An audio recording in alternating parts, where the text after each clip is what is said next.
Hello student, I am Bharti Mehta. I am teaching you photochemistry. Photochemistry आपके syllabus में है और photochemistry second paper में MSc final के सिलेबस में है।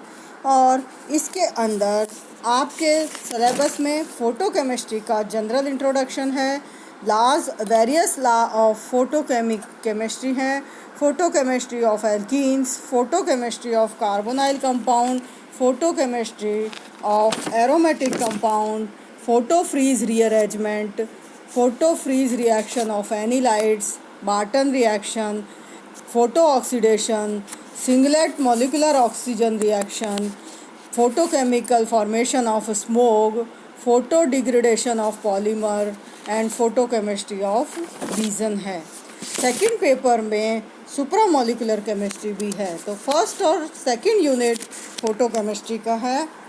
आज हम सबसे पहले आपको जनरल इंट्रोडक्शन और फोटोकेमिस्ट्री एंड इंट्रोडक्शन के बारे में बताएंगे। Role of photochemistry. फोटोकेमिस्ट्री यदि हम अध्ययन करते हैं तो फोटोकेमिस्ट्री को हम इस तरह से समझ सकते हैं कि लाइट जो है वो फोटोन्स से मिलकर बनी है और उस लाइट के जो फोटोन हैं उनका इंटरेक्शन मैटर पार्टिकल्स के साथ होकर उसके पश्चात होने वाली केमिकल रिएक्शंस का अध्ययन फोटोकेमिस्ट्री के अंतर्गत करते हैं। The interaction of matter with electromagnetic radiations and their chemical changes are studied in photochemistry। तो फोटोकेमिस्ट्री में origin of life और एक तरह से कहा जाए कि फोटोकेमिस्ट्री का जो प्रारंभ है वो अर्थ के प्रारंभ के साथ ही माना जाता है, क्योंकि तभी से फोटोकेमिकल रिएक्शन स्टार्ट हुई। मेनली फोटोकेमिकल रिएक्शन सनलाइट से करवाई जाती हैं। Photochemistry provides a phenomena of fluorescence and phosphorescence which is collectively known as photophysical phenomena. It has found various applications in the field of fluorescent light tubes, luminescent dials for watches, X-ray, TV screen, paints in advertisement boarding, which shows more brilliance by utilizing fluorescence. Microanalytical reagents, optical brightness in white dress materials, detection of cracks in metal works. Photochemistry has provided a revolutionary advantage in the area of laser technology. The lasers are obtained from monochromatic and coherent light radiations and are used in the following fields of science and technology. First, for the survey of eye, very small concentration of intense and powerful beams of coherent radiations is used. Second, in metal cutting and boring of diamonds. Third, in military range finder and detectors, etc. Photopolymerization is used in photography, lithoprinting and manufacture of printed circuits for the electronic industries. Some chemicals such as pyropyrons change their color in presence of suitable radiations of light and reverse when the irradiation source is removed. These chemicals are known as photochromic chemicals and has found their application in the field of storage of information in the computer, in the photochromic sunglasses and self-developing and self-erasing film, the digital computers, etc. Flat photolysis and pulse laser photolysis are newer tools for the study of higher energy states. Now, it is possible to excite the individual vibronic level or isotopically substituted compounds by using proper beams from the tunable dye lasers. The advent of tunable dye lasers was increased the possibility of their application in science and technology. The relevance of photochemistry also lies in the application in the field of science and technology.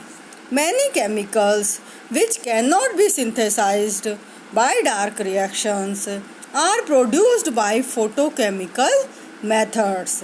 These photosensitized or photosynthesized chemicals have great advantage due to higher efficiency and selectivity.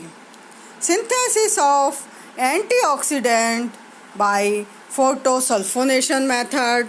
Second, synthesis of vitamin D2 from ergosterol, which can be isolated from certain yeast. Synthesis of antiviral agent called cubanes by photochemical procedure. Synthesis of caprolactam, which is a monomer of nylon 6. Next, by using the method of photochlorination, halogenating aromatic compounds, insecticides and cleaning solvents can be manufactured. If suitable and appropriate photochemical reactions are discovered and devices for proper utilization of solar energy, which is an abundant source of energy, perfected, half the world's energy problem might be solved. For basic researches in the photochemical field, the understanding of photophysical, photobiological and photochemical process are essentials. तो photochemistry जो है इस कारण से बहुत ही महत्वपूर्ण field है, क्योंकि सनलाइट हमारे पास प्रचुर मात्रा में उपलब्ध है और इस सनलाइट से हम बहुत सारी रासायनिक अभिक्रियाएं करवाकर मैटर या पदार्थ के साथ अभिक्रिया करवा करके और हम बहुत सारे केमिकल्स का निर्माण करते हैं।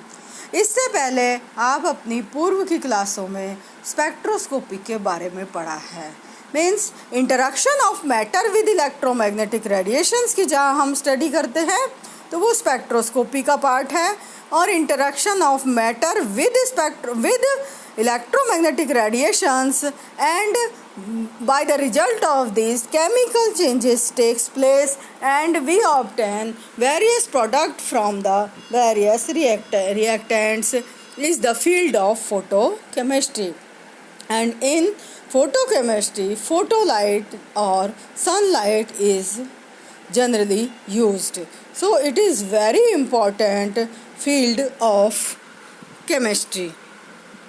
फोटोकेमिस्ट्री जो मेन फोटोकेमिस्ट्री में सबसे महत्वपूर्ण प्राकृतिक रासायनिक अभिक्रिया है, जो आपको हमेशा आपके चारों तरफ होती हुई दिखाई देती है और जिसका कि बहुत ही हमारे जीवन में महत्वपूर्ण रोल है, वो है फोटोसिंथेसिस की प्रोसेस। तो फोटोसिंथेसिस की प्रोसेस में और फोटोसिंथेसिस की प्रोसेस में 6 कार्बन डाइऑक्साइड प्लस 6 H2O आपस में रासायनिक अभिक्रिया करके सूर्य के प्रकाश और क्लोरोफिल की उपस्थिति में कार्बोहाइड्रेट या C6H12O6 का निर्माण करते हैं और 6 ऑक्सीजन मॉलिक्यूल इसके अंदर से निकलते हैं। और इस कारण से हम कहते हैं कि प्लांट इज़ ए प्रोड्यूसर। पौधे अपना भोजन खुद बनाते हैं और पूरे विश्व के जीव जंतु भोजन के लिए और ऑक्सीजन के लिए पौधों पर निर्भर रहते हैं। तो प्लांट्स आर प्रोड्यूसर्स, भोजन बनाते हैं और वातावरण में ऑक्सीजन देते हैं। तो सबसे महत्वपूर्ण प्राकृतिक फोटोकेमिकल रिएक्शन जो है वो कौन सी है? फोटोसिंथेसिस की अभिक्रिया है। मेनली फोटोकेमिकल रिएक्शंस में हम लाइट या फोटोन या फोटोकेमिकल एनर्जी को हम इलेक्ट्रिकल एनर्जी में कन्वर्ट करते हैं। तो ये वाली जो महत्वपूर्ण अभिक्रिया है वो solar energy converted into electrical energy, और ये टेक्स प्लेस होती है सोलर सेल में।